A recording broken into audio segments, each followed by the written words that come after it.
Welcome back to Notable Deaths USA. Today, in quiet reverence, we remember talented artists who have left us, some only in recent days. From Hollywood icons to rising stars, each brought a bright light to the world of entertainment. Until, sadly, they have gone too soon. Before we begin, your support helps keep these stories alive. Please give this video a like. Thank you for being here with us. Now, let's begin. 1. Tristan Rogers was born in Melbourne in 1946 and began his career on Australian television before moving to the United States, where his true breakthrough arrived. In 1980, he stepped onto General Hospital for what was meant to be a small, 2-day part. Yet, his performance as Robert Scorpio, the adventurous spy and police commissioner, struck a chord so deeply that it grew into a defining role that lasted 45 years. His presence shaped an entire era of daytime television. Rogers brought to life the legendary Ice Princess storyline and stood as best man at Luke and Laura's wedding, the most watched soap opera episode in American history. Beyond the spotlight, he was known for his warmth, kindness, and the genuine friendships he built with both fans and colleagues. He also appeared on The Young and the Restless, Babylon 5, and Studio City, winning a Daytime Emmy for the latter, and gave his voice to Disney's The Rescuers Down Under, along with other animated works. With heavy hearts, we remember that on August 15, 2025, Rogers passed away at the age of 79 after battling lung cancer.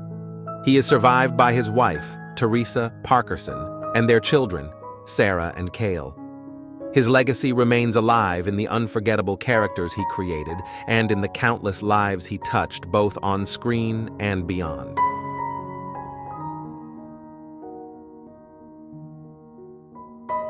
Two. Michael Madsen, born in Chicago in 1957, became one of Hollywood's most recognizable faces through unforgettable roles in Reservoir Dogs, Kill Bill, and Donnie Brasco.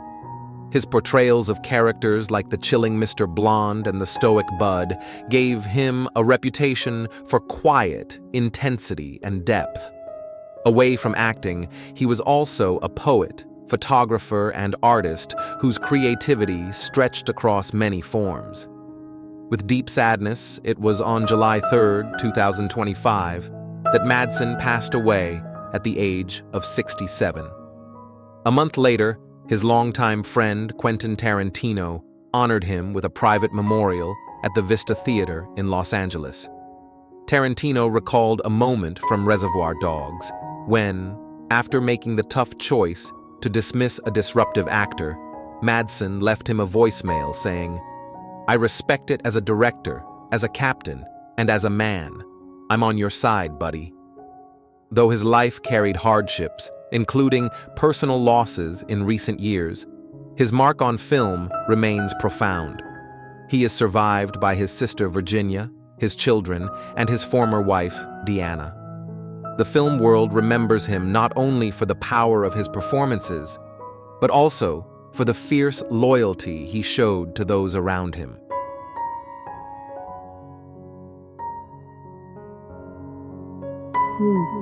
Bobby Whitlock, born in Memphis, Tennessee, rose from a childhood of struggle to reach the heights of rock and soul. He began with Booker T and the MGs and Delaney and Bonnie, later helping shape George Harrison's All Things Must Pass. But it was Layla and Other Assorted Love Songs, the only studio album by Derek and the Dominoes, that sealed his place in music history. Whitlock co-wrote many of its enduring tracks, pouring heart and soul into songs that continue to resonate across generations. His career stretched far beyond one band. Whitlock's touch appeared on countless records, his passion evident in every chord and lyric. Collaborations with Eric Clapton, George Harrison, and the Rolling Stones revealed both his talent and his rare humility within an industry often lacking it. With heavy hearts, it was on August 10th, 2025, that Whitlock passed away at the age of 77, leaving behind a deep silence in the world he once filled with sound. In later years, he found joy in painting, still creating, still seeking expression. He once said, "When you make waves, make them big, ones to remember." He is survived by his wife, Coco Carmel, his children, and the countless fans who will forever carry the warmth of his music.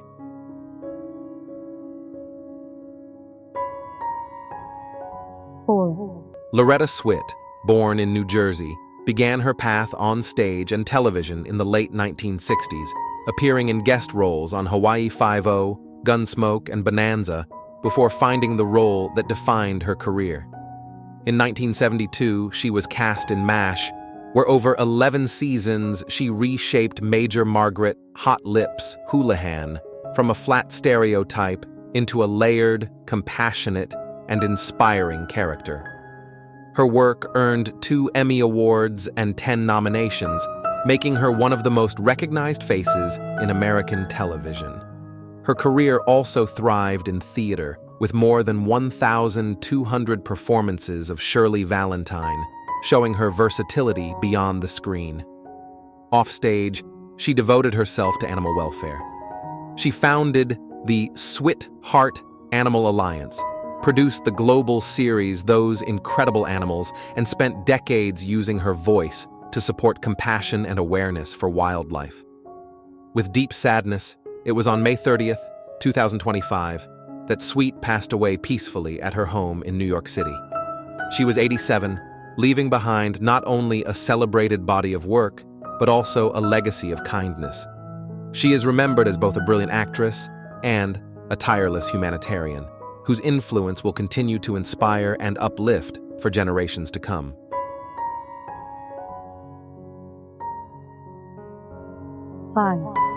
Todd, the legendary actor remembered most for his chilling yet magnetic role as Mortician William Bloodworth in the Final Destination films, spent more than 2 decades captivating audiences with his presence.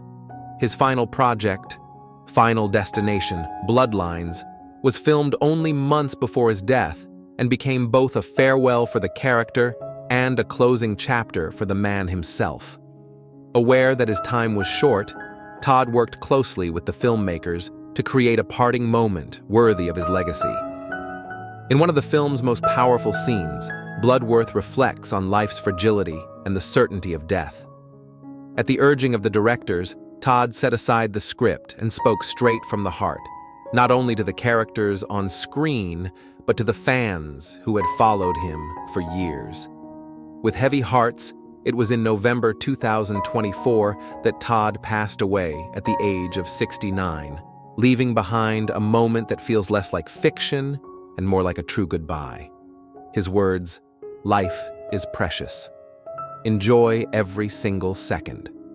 You never know when," now stand as both a message and a gift. His final performance remains a haunting reminder of his wisdom, his authenticity, and the unforgettable presence he gave to cinema.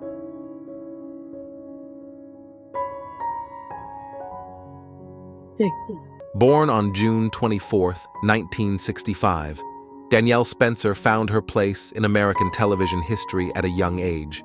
As Dee Thomas on What's Happening, she brought wit, sass, and honesty to every scene, turning a supporting role into one that audiences would never forget. Her fearless spirit on screen helped define a new era of television, celebrating smart and confident young women while lighting up homes across the country. Her path, however, stretched far beyond the spotlight. After stepping away from acting, Danielle pursued her lifelong dream of becoming a veterinarian. With devotion and compassion, she cared for countless animals and became a strong advocate for animal welfare, earning admiration well outside of Hollywood. With deep sorrow, we remember that on August 11, 2025, Danielle passed away peacefully at the age of 60, surrounded by love, after a life defined by courage and grace. Her influence has been honored at the Smithsonian's National Museum of African American History and Culture, where her work continues to be celebrated for generations to come. Danielle Spencer's story remains one of resilience and heart. She gave joy to audiences on screen, hope through her service off-screen, and left behind a light that continues to shine.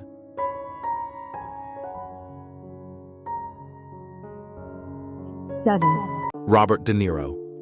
A life of discipline, depth, and unshakable presence. Where is he today? Robert De Niro is a name that echoes through decades of American film history. For more than 50 years, he has redefined what intensity and vulnerability look like on screen, walking the fine line between silence and sudden eruption. He is the steady center within storms of drama, an artist whose careful choices have left marks on culture for generations. Even now, with the same dedication and quiet focus, De Niro stands as one of the clearest examples of honesty in cinema. How do you see his legacy? If you were to rate his influence on film, where would you place him on a scale of 0 to 10? Share your reflections in the comments below. To understand the man, we go back to the beginning. Robert Anthony De Niro Jr. was born on August 17, 1943, in Greenwich Village, Manhattan. Creativity was woven into daily life. His father, Robert De Niro Sr., worked as an abstract painter and sculptor. His mother, Virginia Admiral, balanced jobs while remaining a writer and painter herself. Their home was bohemian yet disciplined, filled with conversations about art, literature, and the nature of beauty. It was not a typical household, but it shaped a boy who learned early to observe carefully, to listen deeply, and to let quiet carry meaning. When his parents separated, Robert grew up mainly with his mother in Little Italy. The streets, cafes, and family tables of the neighborhood blended with the artistic world of downtown New York. That mix became part of his foundation. He was a reserved child, uneasy in standard classrooms, attending schools such as the Little Red Schoolhouse, but finding his true lessons outside. The city became his education. He studied gestures, the way hesitation showed itself in a hand, the way a tone of voice could cover fear. He walked, watched, and remembered. By his teenage years, acting shifted from hobby to calling. Watching James Dean and Marlon Brando revealed to him that performance could reveal the human soul. His mother encouraged his gift for mimicry and detail, leading him to formal training. De Niro studied under Stella Adler and later at the Actors Studio with Lee Strasberg. In those places, he embraced an approach that defined his work: research, immersion, and an unshakable loyalty to truth. For him, acting was never about tricks or shortcuts. It was about finding the authentic heartbeat of a character and holding to it, no matter how difficult. His rise came with Mean Streets in 1973. Guided by Martin Scorsese, De Niro's Johnny Boy exploded with energy, yet carried a wounded humanity. It was more than a role. It announced a new era and a partnership that would shape modern film. A year later came The Godfather, Part 2, where he embodied young Vito Corleone with both tenderness and steel. He mastered the Sicilian dialect, delivering much of his performance in Italian, building a portrait that honored Brando while being entirely his own. The Academy Award for Best Supporting Actor confirmed what audiences already sensed: a remarkable talent had arrived. Then came Taxi Driver in 1976, a film that shook the landscape with its unflinching look at loneliness and the city's restless nights. De Niro's Travis Bickle was a portrait of isolation, revealing how silence can harden into dangerous clarity. To prepare, he secured a taxi license and worked the streets himself, grounding the role in lived routine. More than any single line, the performance captured the ache and dislocation of a culture in transition. To this day, it remains one of cinema's most piercing depictions of urban alienation. 2 years later, in The Deer Hunter, 1978, De Niro expanded his reach. As Michael Vronsky, he moved seamlessly from youthful ease to haunted gravity, never allowing the shift to feel mechanical. That discipline continued in Raging Bull, 1980, where his embodiment of Jake LaMotta became a new benchmark for transformation on film. He reshaped his body and spirit, charting the climb and collapse of a boxer with brutal honesty. The Academy Award for Best Actor followed, yet the real triumph was proof that empathy, approached as discipline, could take craft to its furthest edge. The 1980s and 1990s brought even greater range. In The King of Comedy, he created Rupert Pupkin, a man both absurd and unsettling, embodying the warped hunger for fame. In Once Upon a Time in America, his portrayal of David Noodles Aronson stretched across decades, showing how memory and regret weigh on a man's walk and voice. In Goodfellas, he gave life to Jimmy Conway, blending charm with menace, demonstrating that quiet control can chill more deeply than violence. Cape Fear revealed Max Cady, a villain carved with frightening precision.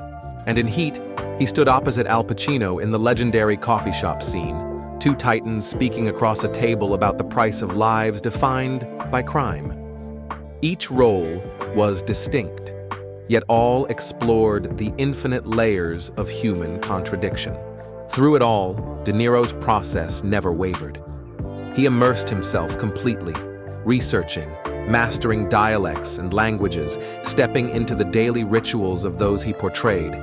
He absorbed the details, the hum of a late-night diner, the cadence of a gym, the stillness of an empty apartment at dawn. With age, he adjusted, balancing intensity with sustainability, bringing a steady calm to the fire that had always fueled his work.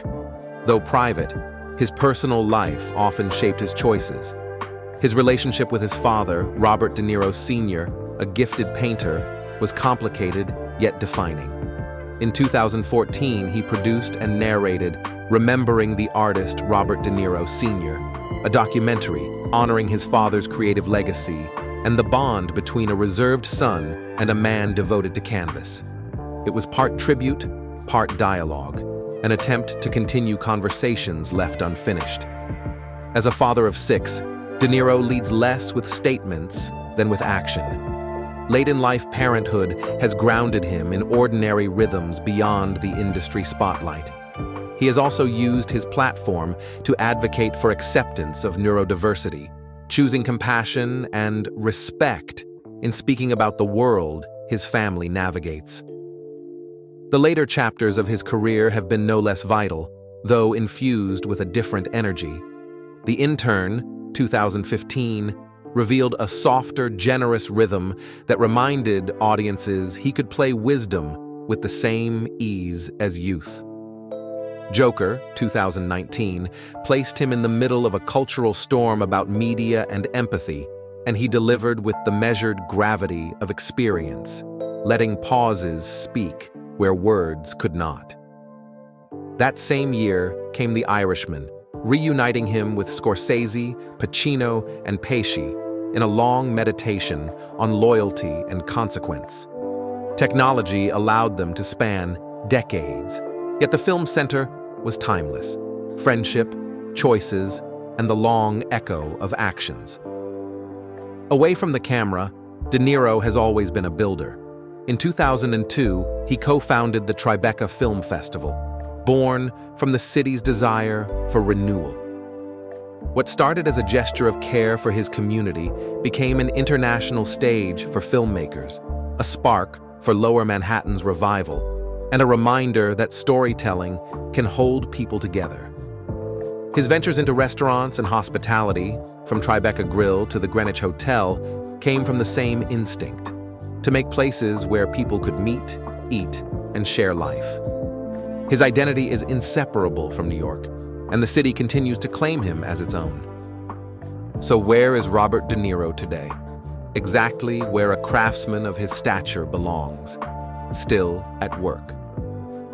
He chooses projects with intention, seeking roles that challenge him or carry personal meaning. He produces films, mentors young talent, and lends his presence to institutions that support artists. He embraces innovation when it strengthens a story, as with digital de-aging, but never lets technology distract him from the rule that has guided him since his earliest training. The truest special effect is the honesty of human behavior. His pace now is steadier, balanced between work, family, and community. He walks Manhattan as a neighbor as much as a star, backing local theaters, encouraging cultural initiatives, reconnecting with old collaborators, and reading the city as he once did as a boy, by walking and noticing. The intensity remains, but it has settled into something quieter, a steady flame that no longer needs to leap, to be felt. What, then, is the lasting story of Robert De Niro? It begins with a child of painters who learned to work not with canvas, but with time and light. It continues with a boy who didn't fit inside ordinary classrooms, yet built an education by studying people in their natural settings.